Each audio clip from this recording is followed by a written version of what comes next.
晏啲喂食，近排咧見到 Facebook 咧有一個咧7蚊雞嘅燒鴨肉雲吞麵咧，好抵。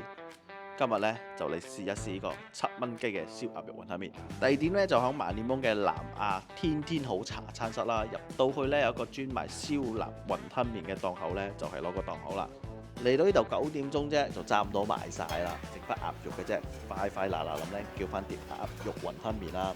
跟住咧，佢哋嘅鴨肉雲吞麵咧係冇雲吞嘅，所以你可以加雲吞嘅話，加1蚊。喺老闆切嗰個燒鴨嘅時候咧，啜啜聲咧，應該係覺得唔錯噶啦。嚟到嘅時候咧，個鴨肉咧係幾多下嘅，重點咧每一嚿咧都有一個鴨皮啦，食落去咧正香啊！食起嚟嘅時候咧，個鴨皮咧係好厚嘅，脆脆底，再加咁厚嗰個鴨皮咧，更加嘅香啊！配咗個雲吞麵食咧，啱啱好。總體嚟講咧，7蚊咧食得到一碟鴨肉雲吞麵咧，而且咁多鴨肉嘅咧，覺得咧係幾划算一下嘅。重點咧味道咧係幾唔錯嘅添喎。但係要食嘅話咧，就愛早啲嚟啦，因為9點咧都差唔多賣晒啦。我食嗰個，我哋下次見。